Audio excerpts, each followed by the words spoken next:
nossos dias, mesmo um jovem da tua idade tem um conhecimento mais perfeito do nosso planeta do que os homens mais sábios da Europa dos séculos XIII e XIV. E isto porquê? Estudaste que através de imagens colhidas por meios aéreos, por satélite e difundidas através da televisão, podemos conhecer o mundo tal como ele é, com os seus continentes, ilhas, mares, oceanos e mesmo povos e a maneira como vivem. Naquela época desconheciam-se muitos lugares. O mundo conhecido dos europeus era relativamente restrito. Os próprios mapas mostram esse desconhecimento. Imaginava-se até o mar e as regiões longínquas cheias de seres monstruosos. Foi através de viagens marítimas, enfrentando perigos e dificuldades, que o conhecimento se foi modificando. Foram os portugueses que nos séculos XV e XVI deram um grande contributo para que se desfizessem tais ideias e se descobrissem muitas terras e povos diferentes. Então, por que se procuraram novas terras? Por que enfrentar o mar que tantos perigos oferecia? Durante o século XIV, a Europa viveu um período de grandes dificuldades. Houve muitas epidemias que reduziram a população a cerca de metade, os campos encontravam-se abandonados por falta de mão de obra e, por causa disso, escasseavam os cereais que eram então a base da alimentação. No século XIII, tinha-se desenvolvido o comércio, mas agora, no século XIV, devido a todos estes problemas, começou a rarear o ouro para as trocas comerciais. Muitos países encontravam-se também em guerra, o que agravava esta situação. Em Portugal sentiam-se as mesmas dificuldades. Faltavam os cereais e o ouro para o comércio. Também as guerras com o poderoso reino de Castela, nos finais do século XIV, tornaram ainda mais difíceis as condições de vida. Porém, Portugal tinha duas enormes vantagens.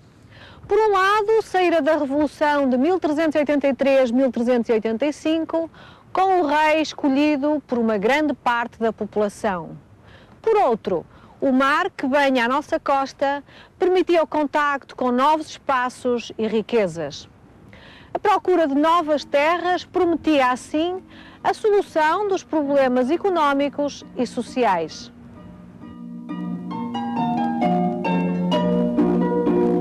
O mar era já familiar aos portugueses daquele tempo.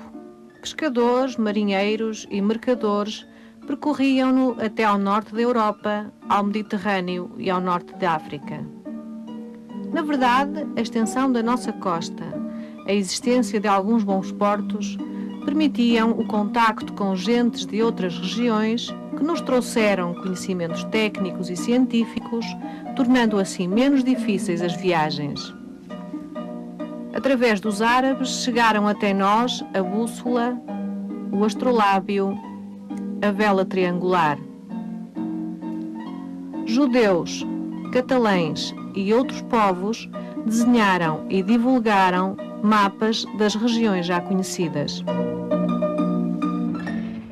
Esta herança cultural e a experiência adquirida pelos navegadores portugueses foi sendo ampliada e enriquecida, permitindo-nos chegar cada vez mais longe. O norte de África era já conhecido dos europeus. Em Portugal chegavam notícias das riquezas africanas, sobretudo do ouro.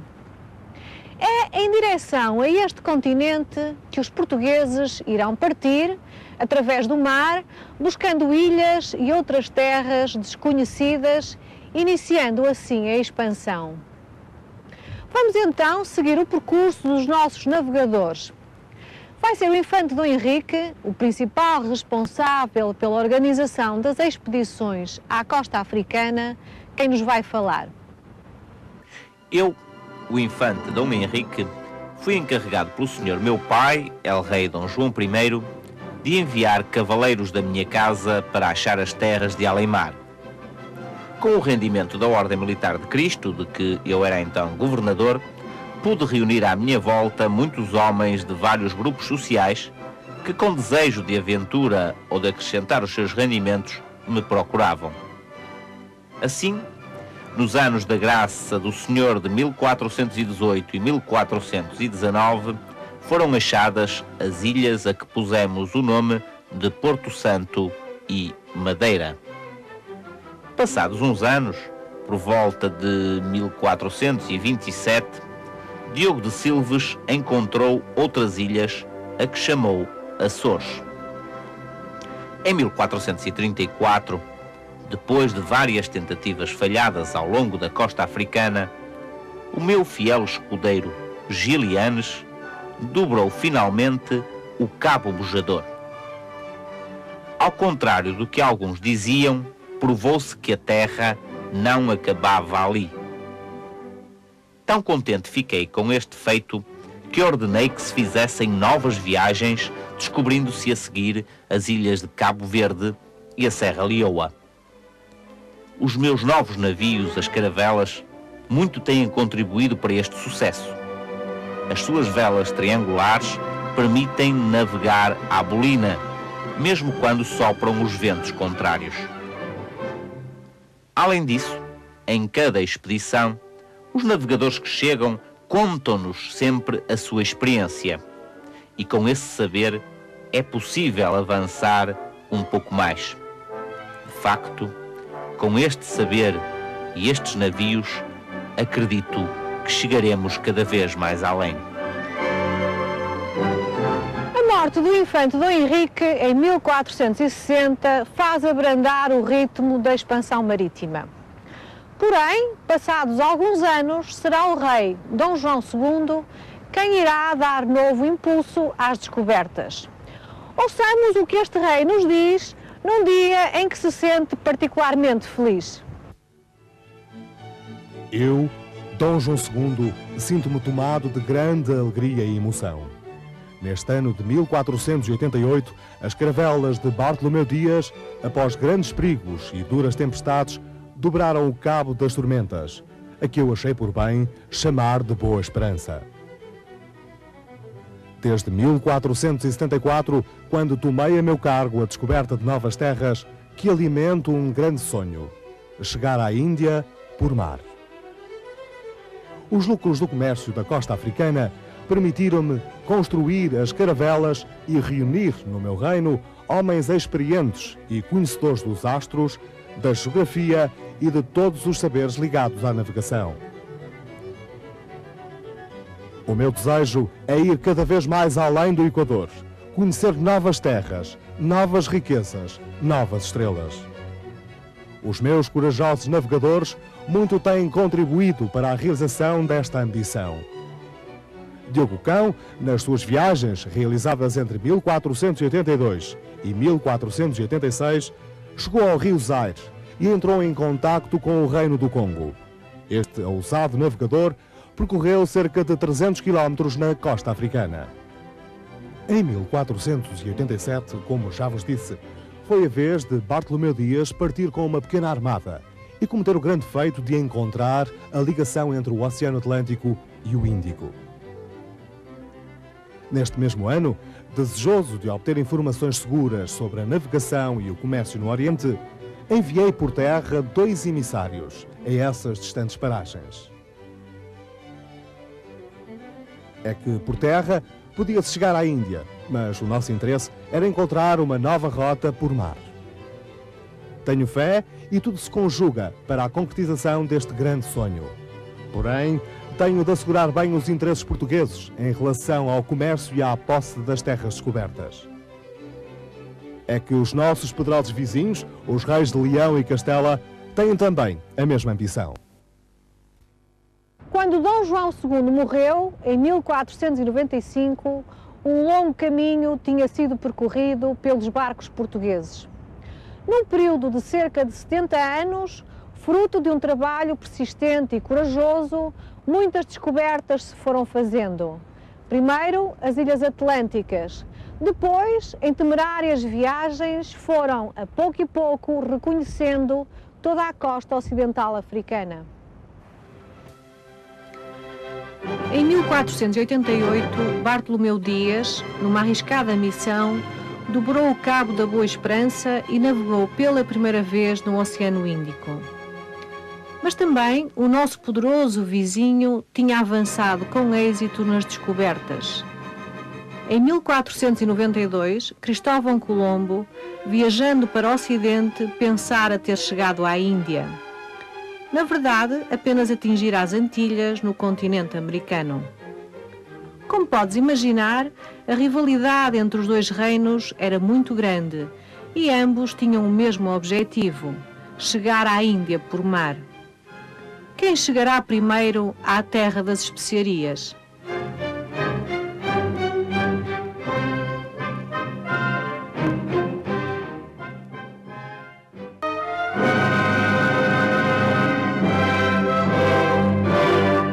Foi o navegador Bartolomeu Dias que em 1488 dobrou o Cabo da Boa Esperança. Foi encontrada a ligação entre o Atlântico e o Índico, tornando-se assim possível chegar à Índia por mar. A concretização do grande sonho de Dom João II estava cada vez mais próxima. Entretanto, este monarca morre. O seu sucessor, Dom Manuel, irá concretizar o seu projeto, preparando a armada cujo objetivo era chegar à Índia, a terra das especiarias. Como podes imaginar, preparar uma armada que enfrentasse uma viagem tão longa e tão cheia de perigos envolvia enormes gastos e uma cuidada organização. Muitas tarefas havia a fazer. Desenhar novas cartas náuticas a partir de roteiros já existentes, reunir os instrumentos de navegação, construir sólidos navios. A azáfama dos estaleiros do Tejo foi enorme.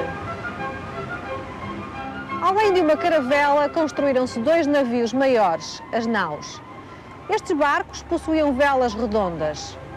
As naus tinham ainda uma tonelagem maior que as caravelas, permitiam levar toda a espécie de mantimentos, muitas mercadorias para troca, material de guerra e ainda um elevado número de tripulantes. A escolha deste tipo de embarcação mostra bem a experiência que os navegadores portugueses já possuíam em relação à circulação dos ventos e das correntes marítimas no Atlântico Sul. Quem integrou então essa armada? Para além do capitão Vasco da Gama, seguiram, entre outros, experimentados pilotos e marinheiros, alguns escrivães que relatavam os acontecimentos de bordo, artesãos especializados na reparação dos navios e ainda soldados, médicos, padres e até condenados. Finalmente, no dia 8 de julho de 1497, partiu do Restelo, em Belém, a armada de Vasco da Gama. Entre lágrimas e tenebrosas profecias, os barcos fizeram-se ao mar. A viagem até Cabo Verde correu a bom ritmo e aí se abasteceram de carne, água e lenha. Porém, à medida que avançavam mais para sul, as dificuldades iam sendo cada vez maiores. A circulação dos ventos e das correntes marítimas levam os barcos a afastarem-se muito da costa. Na zona do Golfo da Guiné, os ventos dominantes obrigam a uma navegação cada vez mais ao largo. Foi por isso que a armada de Vasco da Gama, ao dirigir-se para sul, se afastou tanto da costa ocidental africana. Durante 3 longos meses, navegaram sem avistar terra. Frio e calor, fome e sede, doenças e tempestades tornaram esses meses quase insuportáveis. Os astros eram então os seus únicos guias. Em novembro, cansados e doentes, chegaram os marinheiros à Baía de Santa Helena. A terra firme deu-lhes um novo ânimo para continuar. abasteceram-se de água, carne e lenha e preparavam-se para uma nova etapa, passar o Cabo da Boa Esperança e entrar no desconhecido, o Oceano Índico. Na costa oriental de África surgiram novas dificuldades resultantes da influência comercial dos muçulmanos. Foi o que aconteceu na ilha de Moçambique e depois em Mombasa. Porém, em Melinde, Vasco da Gama teve melhor sorte. Além de receber presentes, o rei cedeu-lhe um piloto muçulmano muito experiente na navegação no Oceano Índico, que era difícil devido ao regime de ventos que sopram neste oceano. Com este precioso auxílio, os portugueses atingiram, em 20 de maio de 1498, Calcute, entreposto comercial muito importante da costa ocidental da Índia.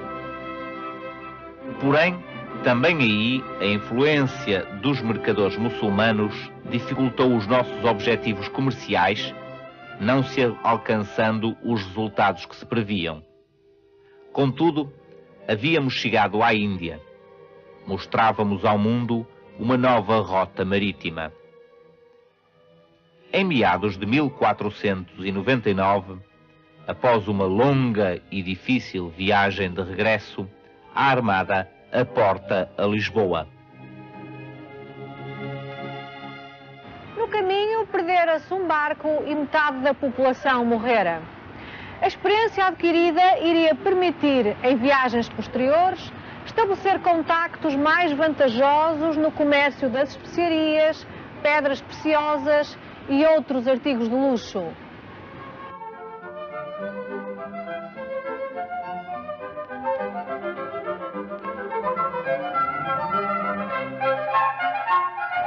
No ano seguinte, em 1500, Dom Manuel envia uma nova e poderosa armada a fim de garantir o domínio do comércio na Índia.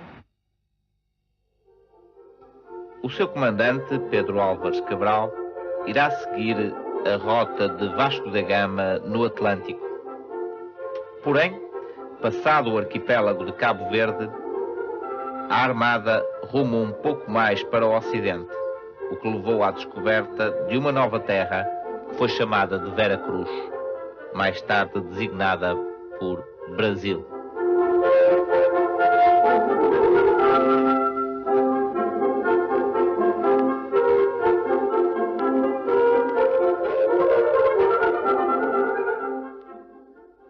Em pouco menos de um século, os portugueses descobriram e deram a conhecer ilhas e continentes, mares e oceanos, povos e culturas, animais e plantas, novos astros.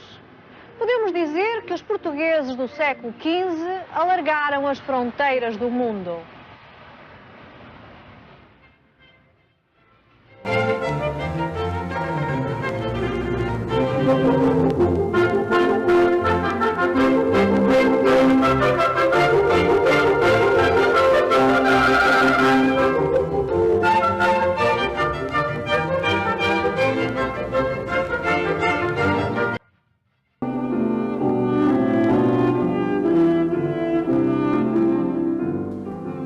Graças às grandes viagens de navegação durante os séculos XV e XVI, o território português foi sendo sucessivamente aumentado pela integração de novas terras e novas rotas comerciais, transformando-se num grande império. Os arquipélagos da Madeira e dos Açores, descobertos no século XV, situam-se a muitos quilómetros de distância do território continental e fazem parte ainda hoje da nação portuguesa. O arquipélago da Madeira, situado a cerca de 1000 quilómetros a sudoeste de Lisboa, em frente à costa africana, é constituído pelas ilhas da Madeira e Porto Santo e por um conjunto de ilhéus desabitados, as desertas e as selvagens, estas situadas bastante mais a sul. A ilha da Madeira é muito montanhosa, cortada por vales profundos, com vertentes quase verticais. A ilha é atravessada por uma cordilheira que a percorre de oeste para leste, dividindo-a em duas vertentes, a norte mais íngreme e a sul mais suave. É na parte central da ilha que fica situado o pico mais elevado, o Pico Ruivo, a 1861 metros. Os vales profundos, no inverno, são percorridos por ribeiras que se despenham pelas vertentes, arrastando com a força das suas águas pedras e terras. As vertentes montanhosas, muito inclinadas, chegam até ao litoral, formando costas altas de arribas quase verticais, como é o caso do Cabo Girão, que se eleva a 580 metros de altitude a pique sobre o mar. Não existem na Madeira praias de areia branca. O litoral é rodeado por blocos negros de basalto que servem de praias. As restantes ilhas do arquipélago têm altitudes pouco elevadas. No Porto Santo, o pico mais alto é o Pico do Facho, a cerca de 500 metros de altitude. Nesta ilha situam-se as únicas praias de areia branca do arquipélago. A sua situação geográfica no Oceano Atlântico, a sul de Portugal continental, a sua proximidade em relação à costa de África e a influência da corrente fria das Canárias provoca a existência de temperaturas moderadas e uma longa estação seca. As temperaturas médias anuais são mais elevadas do que em Portugal continental. Os invernos são suaves e chuvosos, e os verões são quentes e secos. Como consequência do relevo acidentado e da separação em duas vertentes pela Cordilheira Central, existem grandes diversidades regionais. A vertente sul, exposta diretamente aos raios solares, fica abrigada dos ventos frescos e úmidos que sopram de norte e, por isso, é mais quente e mais seca que a vertente norte. Nas regiões montanhosas, as temperaturas são mais baixas, chove bastante e há muitos nevoeiros. Estas características climáticas explicam a existência de uma vegetação densa de espécies muito variadas.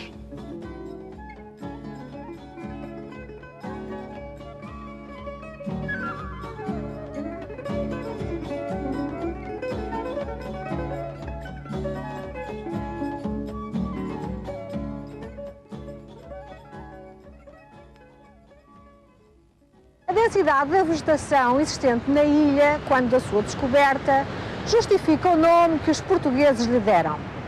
Aliás, muitas das localidades têm nomes que se identificam com espécies então existentes.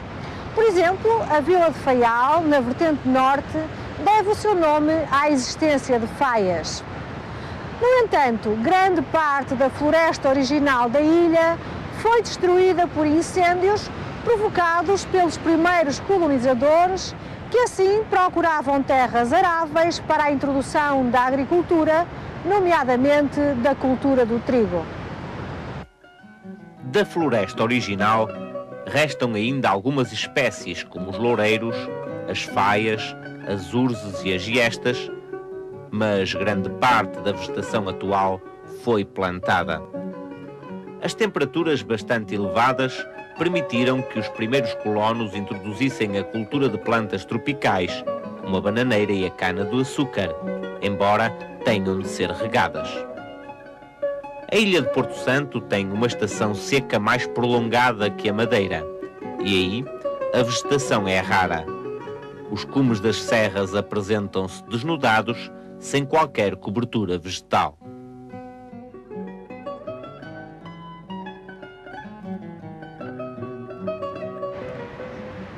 Quando as ilhas foram descobertas, em 1420, eram desabitadas.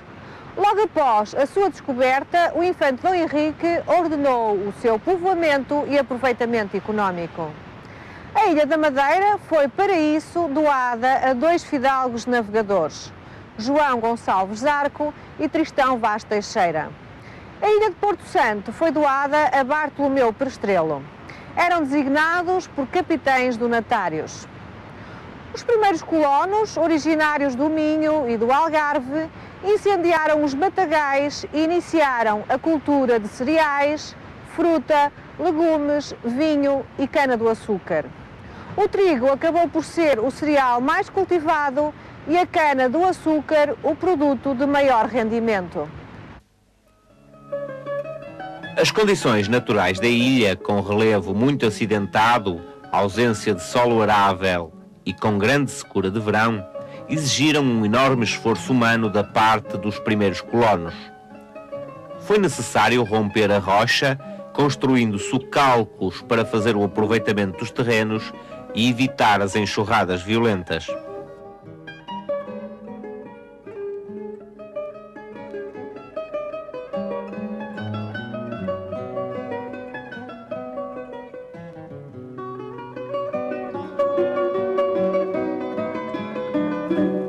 Para possibilitar a rega, construíram canais de rega, as levadas, furando as montanhas e transportando a água da vertente norte, mais úmida, para a vertente sul.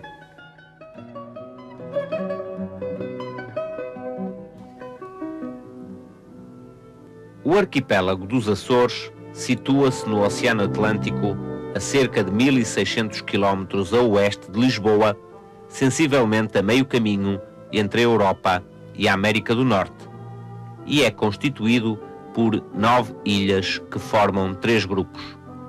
O Grupo Oriental, formado pelas ilhas de São Miguel e Santa Maria, o Grupo Central, com as ilhas de Terceira, Graciosa, São Jorge, Pico e Faial, e o Grupo Ocidental, constituído pelas ilhas das Flores e do Corvo. Tal como a Madeira, as ilhas dos Açores são de origem vulcânica. O vulcanismo não está extinto nos Açores, e um testemunho dessa atividade pode ser observado no Vale das Furnas, na ilha de São Miguel, onde a água brota da terra a alta temperatura e o solo se mantém sempre muito quente. As ilhas açorianas são quase todas muito acidentadas, com grande número de picos. A maior altitude é o Pico, na Ilha do Pico, a 2.345 metros. Algumas crateras dos antigos vulcões abateram e formaram depressões que estão hoje ocupadas por lagoas. Por exemplo, as lagoas Azul e Verde, na Ilha de São Miguel. Na maioria das ilhas, as costas são altas e escarpadas. Devido à sua posição geográfica em pleno Atlântico, o clima dos Açores é muito úmido e chuvoso. Os ventos marítimos, carregados de umidade, provocam chuvas abundantes, principalmente no inverno. Tal como na Madeira, as chuvas dão origem a ribeiras torrenciais que correm pelos vales e vertentes em direção ao mar. A situação de cada ilha e o seu relevo podem originar pequenas variações regionais do clima. A precipitação, por exemplo, aumenta quando se caminha do grupo oriental para o ocidental.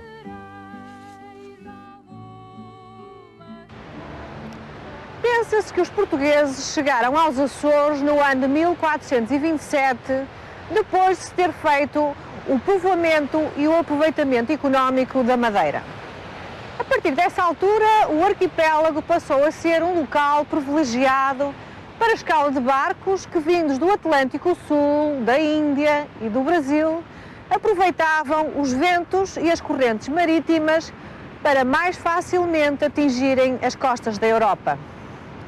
Quando os portugueses chegaram às ilhas, estas eram desabitadas. Existiam inúmeras aves que os navegadores identificaram como Açores, o que levou à designação do arquipélago. As primeiras ilhas a serem povoadas foram a de São Miguel e Santa Maria, tendo sido o seu capitão donatário Gonçalo Velho Cabral. Seguiu-se-lhes o povoamento das restantes. Os primeiros colonos, vindos do Minho, do Algarve, do Alentejo e das Beiras, a exemplo do que fora feito na Madeira, queimaram os matagais e introduziram a cultura do trigo. Iniciaram também a exploração de plantas espontâneas como a orzela e o pastel, muito utilizados em tinturaria. O clima, muito úmido, era propício à existência de bons prados naturais e logo desde o início da colonização se introduziu a criação de gado bovino com grande importância na economia das populações. As ilhas dos Açores passaram a abastecer de trigo os navios que partiam para a costa da África e da Madeira enviava-se açúcar para o norte da Europa. A colonização da Madeira e dos Açores foi assim a primeira experiência que os portugueses fizeram no aproveitamento económico das terras que foram descobrindo, ensaiando técnicas de aproveitamento de novos espaços.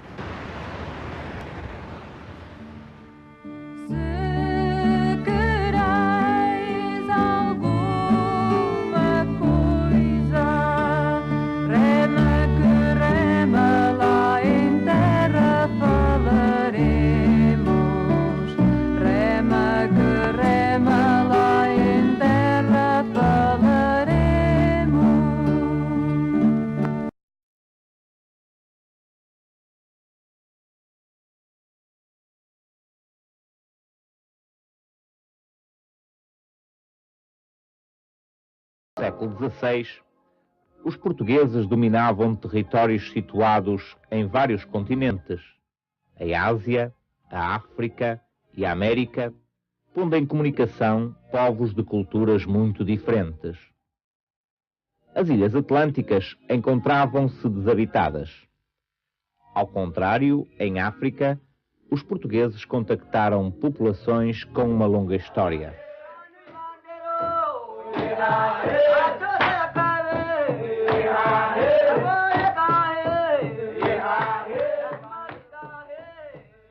Do continente africano conheceram a costa seca e árida que constituía a orla do Saara. Este deserto era, no entanto, habitado. Locais com água e vegetação, os oásis, atraíam população nómada de pastores e mercadores. Caravanas de camelos transportavam até à costa mediterrânica o ouro produzido em regiões mais a sul do Saara. À medida que os portugueses avançavam ao longo da costa em direção ao sul, viam que a paisagem se ia modificando. A maior abundância de água proporcionava melhores condições de vida aos povos que aí viviam. Estes dedicavam-se à agricultura, à pesca e à caça, exploravam os recursos minerais, como o ouro e o cobre, e comerciavam entre si. Habitavam em aldeias e cidades, uns organizados em pequenas comunidades, outros em vastos reinos. Apresentavam grande variedade de trajes e costumes, falavam diversas línguas. Uns prestavam culto às forças da natureza, outros tinham-se convertido gradualmente à religião muçulmana. Conflitos entre etnias conduziam por vezes a guerras de onde resultavam prisioneiros. Eram estes, então, reduzidos à condição de escravos. Os portugueses, através dos contactos com os africanos, procuravam atrair ao litoral os produtos que eles permutavam e que mais interessavam aos europeus: o ouro, o marfim, os escravos, a malagueta. Em troca, os portugueses levavam trigo dos Açores, tecidos, objetos diversos, armas, etc. Este comércio apoiava-se em algumas feitorias construídas junto das baías acolhedoras. Eram sobretudo entrepostos comerciais defendidos por fortalezas governadas por um capitão. Também abasteciam aí as armadas que demandavam a Índia e o Brasil. Na costa ocidental africana, as principais feitorias foram as de Arguim e da Mina.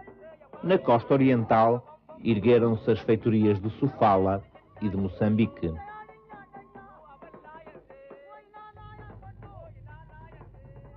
Quando Dom João II pensou construir o castelo de São Jorge da Mina, planeou tudo com muito cuidado, já que quase todos consideravam esta construção uma loucura, pois a costa da Mina tinha um clima agreste e a terra era longínqua. Vamos ver de que forma Luís de Albuquerque, Ana Magalhães e Isabel Alçada nos contam este episódio da história. Dom João II não era homem que alterasse os seus planos para ir ao encontro das ideias dos outros. As dificuldades também não o faziam recuar. Assim, decidiu levar a sua avante. Era necessário executar a obra com rapidez. Para evitar demoras, teve uma ideia realmente moderna: enviar portas, janelas, cunhais de pedra e torres já talhados e prontos. Quando chegassem ao local, era só assentar. Chamar-lhe-íamos hoje um castelo pré-fabricado. Levavam as peças necessárias e ainda cal já preparada, telhas, ladrilhos, pregos, ferramentas e tudo mais que pudesse fazer falta, não esquecendo mantimentos em grande quantidade. Ao todo, partiram 600 homens, dos quais 100 eram carpinteiros e pedreiros e 500 eram soldados encarregados de defender a construção. Largaram de Lisboa a 12 de dezembro de 1481. Diogo da Zambuja escolheu o local para o castelo no dia 19 de janeiro de 1482. 2 dias depois, iniciou-se a construção. Os trabalhos prosseguiram e, ao fim de 20 dias, já tinham uma torre para se abrigarem em caso de ataque. Nessa altura, Diogo da Zambuja mandou quase toda a gente embora e ficou apenas com os homens necessários para concluírem a fortaleza, a que chamou Castelo de São Jorge, pois São Jorge era o santo de maior devoção do rei Dom João II. E ali se resgataram riquezas incomensuráveis para Portugal. Deste continente, com uma diversidade geográfica e humana tão grande, os portugueses conheceram nessa época exclusivamente o litoral, limitando-se o seu domínio a alguns pontos da costa. Os portugueses estabeleceram em seguida contactos com as antigas e grandes civilizações da Índia, da China e do Japão. Na Índia, chuvas abundantes e temperaturas elevadas alimentavam uma vegetação densa e rios longos e caudalosos. Nas cidades do litoral concentravam-se os produtos de uma agricultura milenar e efetuavam-se imensas trocas comerciais. As especiarias e os tecidos indianos eram de há muito tempo conhecidos dos europeus, que os obtinham através das rotas comerciais que passavam pelo Golfo Pérsico e pelo Mar Vermelho. Nestes circuitos, os muçulmanos tinham um papel preponderante, mantendo há séculos relações de aliança com os reinos indianos. Algumas das populações eram também da religião muçulmana. A presença de comerciantes muçulmanos e a sua aliança com o Samorim de Calcute constituíram um obstáculo sério à atuação dos portugueses na Índia. Além disso, os indianos comerciavam também com regiões longínquas do Extremo Oriente, de onde vinham sedas, porcelanas e outros produtos. Estas redes comerciais estavam a tal ponto organizadas que os portugueses necessitavam de se estabelecer militarmente em pontos estratégicos, construindo fortalezas e vigiando os mares. Os ataques dos muçulmanos às armadas portuguesas, assim como a necessidade de administrar as terras conquistadas e a distância a que se encontravam de Portugal fizeram com que Dom Manuel nomeasse governadores para a Índia, tendo alguns recebido o título de vice-reis. Alguns destes governadores, como Francisco de Almeida e Afonso de Albuquerque, estabeleceram relações com soberanos locais, apoiaram o comércio português, combatendo arduamente a concorrência. Goa foi a capital deste Império Português no Oriente. Importante cidade luso-indiana, teve um grande estaleiro naval, um bom porto comercial e a sua população refletia nos seus costumes o encontro da cultura portuguesa com a indiana.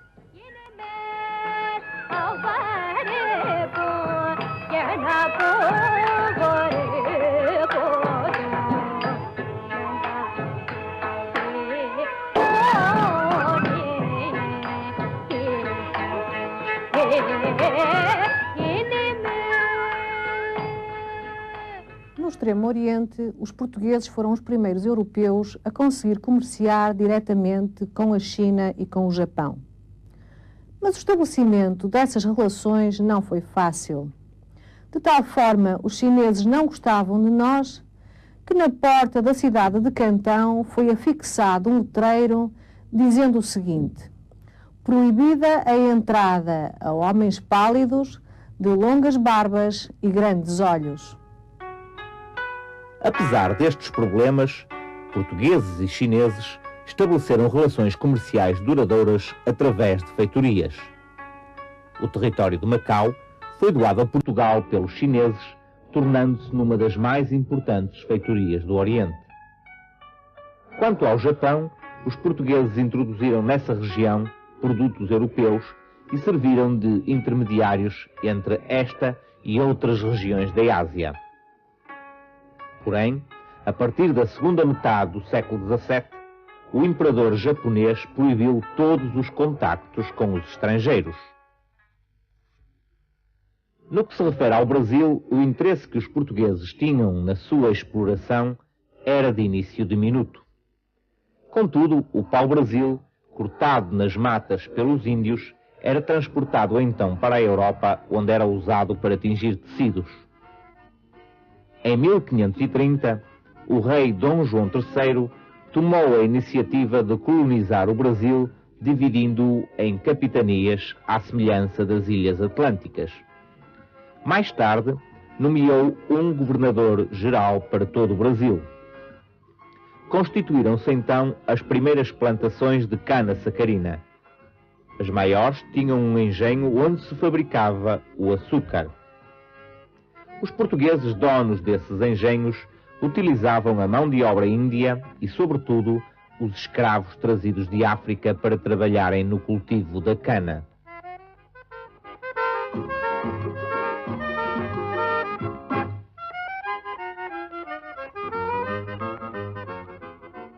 Como vimos, durante os séculos XV e XVI, marinheiros, comerciantes, militares e missionários percorreram terras e mares longínquos, pondo em contacto povos e culturas que até aí se ignoravam. Nos territórios onde se instalavam colonos, como nas Ilhas Atlânticas, em Goa e no Brasil, criaram sociedades que falavam português, adotavam costumes europeus e seguiam a religião cristã. As suas viagens frequentes permitiram a troca de muitos produtos, sendo possível difundir entre os continentes plantas, animais, objetos, técnicas.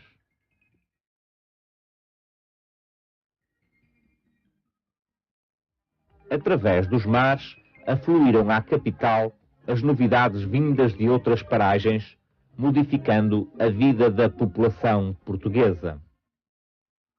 Do continente americano, chegaram produtos como a batata, o milho, o feijão, o cacau e o ananás. Da África, chegaram a banana, o café, a malagueta. E da Ásia, as especiarias, o chá e o coco. Lisboa, situada junto do estuário do Tejo, porta aberta para o Atlântico, via de transporte e comunicação essencial, foi no século XVI o porto de chegada e saída de navios que, cruzando os oceanos, traziam a Portugal sinais de todo o mundo.